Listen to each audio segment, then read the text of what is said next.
Hola, queridos amigos. Bienvenidos a Explorando la Palabra, un programa radial y en línea dedicado a leer, amar y vivir todo el consejo de Dios.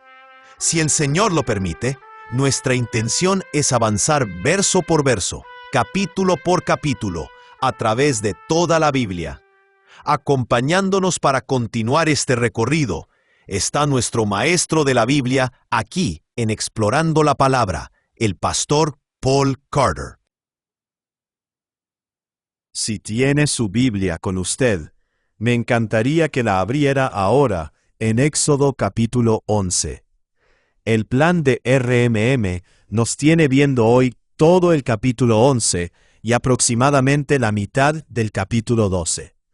Ellos han identificado todo desde Éxodo capítulo 11, versículo 1, hasta Éxodo capítulo 12, versículo 21, como una sola unidad, y eso probablemente se debe en parte a la longitud de los capítulos involucrados.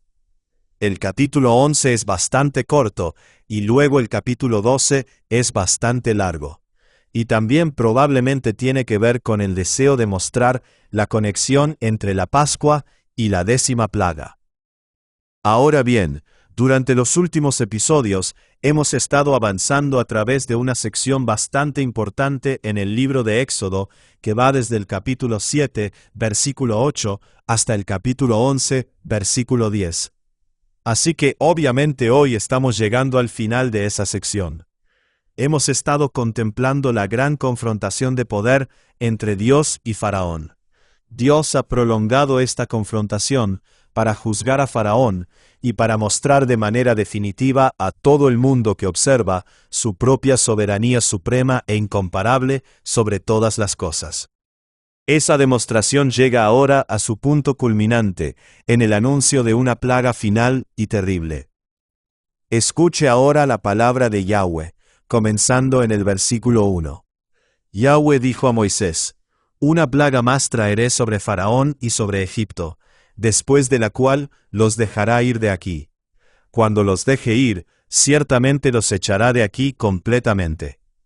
Dile ahora al pueblo que cada hombre pida a su vecino, y cada mujer a su vecina, objetos de plata y objetos de oro». Yahweh hizo que el pueblo se ganara el favor de los egipcios. Además, el mismo Moisés era muy estimado en la tierra de Egipto, tanto a los ojos de los siervos de Faraón como a los ojos del pueblo. Ahora, la Nueva Versión Internacional traduce el versículo 1 así: Yahweh ya había dicho a Moisés: «Traeré una plaga más sobre Faraón y sobre Egipto», dando a entender que este versículo debe oírse en un sentido resumidor o retomador. Y creo que eso es correcto. Probablemente sea mejor entender que todo este encuentro entre Moisés y Faraón ocurrió al mismo tiempo que el narrado al final del capítulo 10. Así que, si tiene su Biblia abierta, mire esa unión entre ambos capítulos. La ira de Moisés, con la que nos vamos a encontrar en el versículo 8, probablemente está relacionada con el hecho de que Faraón acababa de pronunciar una sentencia de muerte contra él. En el capítulo 10, versículo 28, Yahweh había dicho que habría una última plaga culminante, y había dicho también que endurecería el corazón de Faraón para asegurarse de que llegáramos hasta aquí, hasta esta última plaga culminante. Y ahora, tal como Dios lo había dicho, aquí estamos. Probablemente ese sea el sentido correcto. También notamos aquí que Dios sabe cómo restaurar lo que el enemigo ha quitado. Nadie se sale con la suya. Al final del día, aquellos que han robado serán obligados a devolver lo que tomaron. En ese sentido, el Éxodo también es un anticipo del juicio final. Ahora, como nota al margen, por eso la Biblia ordena una actitud de mansedumbre. La mansedumbre es casi sinónima de la fe en la Biblia, porque la mansedumbre entiende que usted no tiene que pelear, arañar ni prenderle fuego a la casa para obtener lo que le corresponde. La mansedumbre entiende que, debido al juicio final de Dios, usted recibirá justicia. Si usted tiene fe en Dios, recibirá misericordia y justicia. Y eso es precisamente lo que estamos viendo aquí. Piense en esta montaña de joyas como una especie de reparación masiva. Los israelitas están siendo justamente compensados por el maltrato y el abuso que han sufrido en Egipto. Gracias a Dios.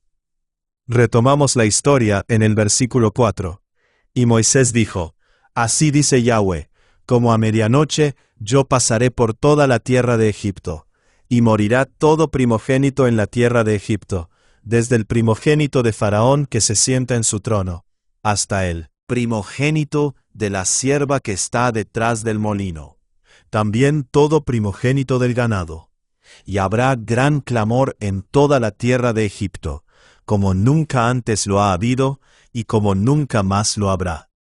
Pero a ninguno de los israelitas, ni siquiera un perro le ladrará, ni a hombre ni a animal, para que ustedes entiendan cómo Yahweh hace distinción entre Egipto e Israel. Todos estos sus siervos descenderán a mí, y se inclinarán ante mí, diciendo, San, tú y todo el pueblo que te sigue. Y después de esto, yo saldré. Y Moisés salió ardiendo en ira de la presencia de Faraón. Así que otra vez, probablemente este sea el mismo encuentro que fue narrado en el capítulo 10. Faraón le dice a Moisés que salga de su presencia. Y le dice que si vuelve, será ejecutado. Moisés responde, Está bien, como tú dices, esta será nuestra última reunión. Pero debes saber esto.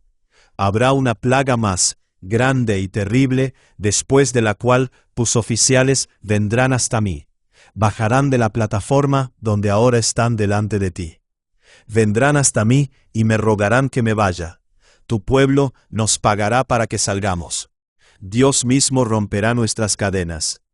Él pasará por tu tierra y exigirá un precio pesado por la esclavitud y el genocidio que tú y tus antepasados han llevado a cabo. Dijo eso y salió de la presencia de Faraón ardiendo de ira. Versículo 9. Entonces Yahweh dijo a Moisés, Faraón no los escuchará, para que mis maravillas se multipliquen en la tierra de Egipto. Moisés y Aarón hicieron todas estas maravillas en presencia de Faraón. Con todo, Yahweh endureció el corazón de Faraón, y éste no dejó salir de su tierra a los israelitas. Así que tal como Dios había dicho, endureció el corazón de Faraón, para que esta confrontación de poder se prolongara, y para asegurarse de que esta última plaga, justa y terrible, se llevara a cabo. Ahora, como ya mencioné, el plan de RMM también incluye en la lectura la primera mitad del capítulo 12. Retomamos la historia en el versículo 1. Yahweh habló a Moisés y a Aarón en la tierra de Egipto, y les dijo, Este mes será para ustedes el principio de los meses, será para ustedes el primero de los meses del año. Detengámonos aquí un momento, y notemos algo muy importante en el versículo 1. El texto dice explícitamente que Yahweh dijo estas cosas a Moisés y a Aarón en la tierra de Egipto. La ubicación se da porque marca esto como una excepción a la regla general de que todas las leyes fueron dadas a Israel en el desierto. Ya mencioné antes que hay una cierta forma de evangelio en el libro de Éxodo, si se me permite expresarlo así. La primera mitad del libro cuenta la historia de la redención de Israel. La segunda mitad, comenzando en el capítulo 20, versículo 1, cuenta la historia de la ley que Dios dio para mostrarle a Israel cómo vivir como un pueblo ya salvado. Eso es importante. La ley viene después de la redención. Pero esta ley, por así decirlo, es dada dentro del clímax mismo de su redención. Y su propósito es mostrarles cómo recordar, cómo relacionarse con y cómo conmemorar su redención. En cierto sentido, esto es paralelo a lo que Jesús dijo a los discípulos la noche en que fue entregado. Lucas capítulo 22, versículo 19. Esto es mi cuerpo, que por ustedes es dado. Hagan esto en memoria de mí. En ambos casos, se da una ley cuyo cumplimiento no añade nada a la obra de su redención, sino que más bien reflexiona sobre ella y la conmemora. Y creo que eso es importante que lo veamos. También debemos notar que este acto de redención representa un comienzo completamente nuevo para el pueblo de Israel. En el versículo 2 se nos dice que el mes de la Pascua se convertirá ahora en el primer mes del año para ustedes. El punto es que la salvación es como nacer de nuevo. Es un comienzo completamente nuevo para el pueblo de Israel en el Antiguo Testamento, así como también para aquellos que nacen de nuevo en Cristo en el Nuevo Testamento. Gracias a Dios. Retomamos la historia en el versículo 3. Hablen a toda la congregación de Israel, diciendo, el día 10 de este mes, cada uno tomará para sí un cordero, según sus casas paternas, un cordero para cada casa. Pero si la casa es demasiado pequeña para un cordero, entonces él y el vecino más cercano a su casa tomarán uno según el número de personas. Conforme a lo que cada persona coma, dividirán ustedes el cordero. El animal será sin defecto, macho de 1 año. Lo podrán tomar de las ovejas o de las cabras. Y lo guardarán hasta el día 14 del mismo mes. Entonces toda la asamblea de la congregación de Israel lo matará al anochecer. Así que la comida de la Pascua iba a ser una comida familiar. Este es un festival interesante, en el sentido de que aquí no hay ningún papel para un sacerdocio profesional, el cual por supuesto ni siquiera existía todavía en este punto de la historia. El jefe del hogar funcionaría como sacerdote. Él seleccionaría y prepararía un cordero, o un cabrito, un macho joven de menos de 1 año. Este acontecimiento, y la conmemoración posterior de este acontecimiento, debía tener lugar el día 14 de lo que llegó a conocerse como el mes de Nisán, que caería entre fines de marzo y comienzos de abril, según nuestro calendario. La clave está en que debía celebrarse a mitad del mes, es decir, en el momento en que la luna estaría más llena y más brillante, lo cual llegará a ser muy importante dentro de poco en esta historia. Versículo 7. Y tomarán parte de la sangre y la pondrán en los 2 postes y en el dintel de las casas donde lo coman.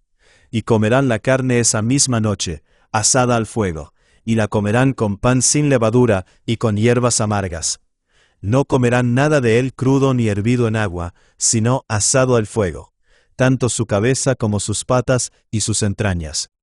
Y no dejarán nada de él para la mañana, sino que todo lo que de él quede hasta la mañana lo quemarán en el fuego.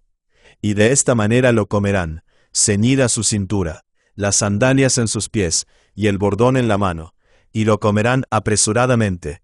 Es la Pascua de Yahweh.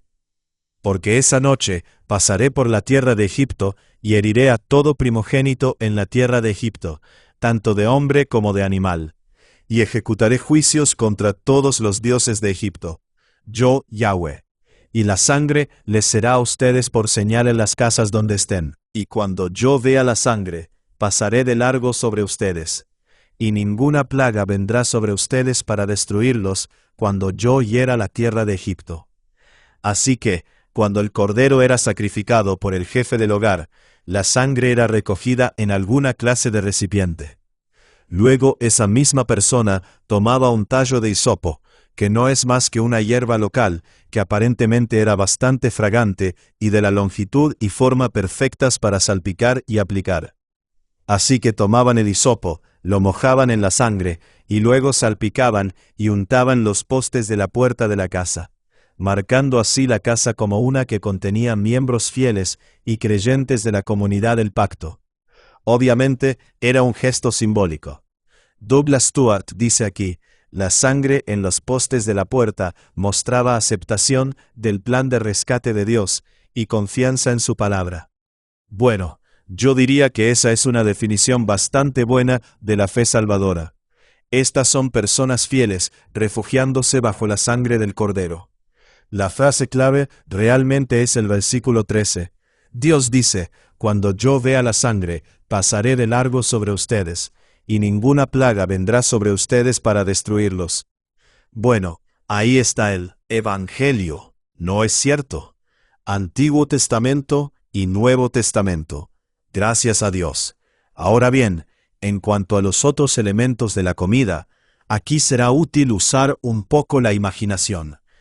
Tiene que imaginar que en algún momento alrededor de las 4 o 5 de la tarde, su padre mató y preparó el cordero, y recogió su sangre en un recipiente.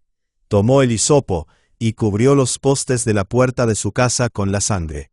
Luego encendió fuego, y básicamente asó el cordero.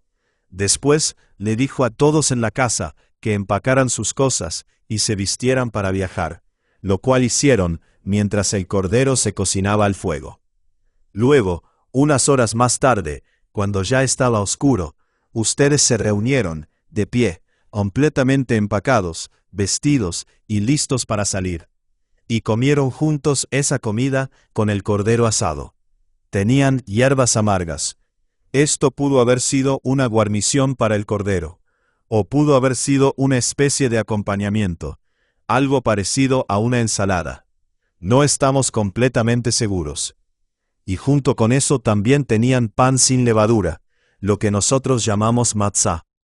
Mientras comían, comenzaron a oír los gritos y el llanto histérico de sus vecinos. Se acercaron un poco más unos a otros y comieron un poco más rápido, porque sabían que en esa noche, dentro de muy poco, todo estaba a punto de cambiar. Versículo 14. Este día será para ustedes memorable, y lo celebrarán como fiesta a Yahweh. Lo celebrarán por todas sus generaciones como ordenanza perpetua. 7 días comerán pan sin levadura.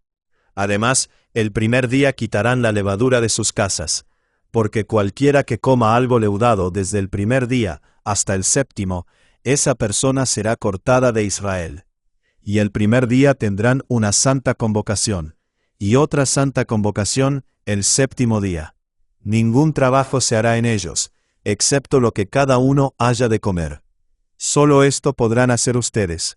Guardarán la fiesta de los panes sin levadura, porque en este mismo día saqué a sus ejércitos de la tierra de Egipto. Guardarán, pues, este día por todas sus generaciones como ordenanza perpetua. En el mes primero, el día 14 del mes por la tarde, comerán pan sin levadura hasta el día 21 del mes por la tarde. Por 7 días no habrá levadura en sus casas, porque cualquiera que coma algo leudado, esa persona será cortada de la congregación de Israel, ya sea extranjero o nativo del país. No comerán nada leudado, en todas sus moradas comerán pan sin levadura. Aquí, en estos versículos, el enfoque se desplaza hacia adelante, hacia la manera en que esta noche será conmemorada. Será el comienzo de una fiesta de una semana entera, conocida como la fiesta de los panes sin levadura. Comenzará con la Pascua, y seguirá por una semana completa, durante la cual nadie comerá pan con levadura. Recordará usted que esta noche se convirtió en un viaje, se convirtió en un éxodo fuera de Egipto, hacia el Sinaí y finalmente hacia la tierra prometida. Ahora bien, otra vez, como ya se ha mencionado, esto es directamente paralelo a la manera en que Jesús instituyó la cena del Señor en la noche en que fue entregado. Justo en medio del acontecimiento redentor, hay una preocupación por establecer cómo ese acontecimiento será recordado y celebrado. Y esto nos recuerda que nuestra fe está estructurada de cierta manera. En su mismo centro tenemos las grandes obras que Dios ha hecho para nuestra salvación. En el Antiguo Testamento, por supuesto, eso es el Éxodo, la historia que estamos mirando aquí mismo. En el Nuevo Testamento es por supuesto la cruz de Jesucristo. Ese es el centro, ese es el corazón que late. Y luego, alrededor de eso, hay un proceso de memoria, reflexión y rito. Porque todas las veces que coman este pan y beban esta copa, proclaman la muerte del Señor hasta que Él venga. Ese es el orden, el ritmo y la forma de la fe del Evangelio, tanto en el Antiguo Testamento como en el Nuevo. Versículo 21. Entonces Moisés llamó a todos los ancianos de Israel, y les dijo, vayan y tomen corderos para ustedes según sus familias, y maten la víctima de la Pascua. Así que esto nos lleva al final de las leyes e instrucciones que Yahweh dio a Moisés. y nos deja listos para volver a la historia de los acontecimientos reales de la noche que cambió al mundo.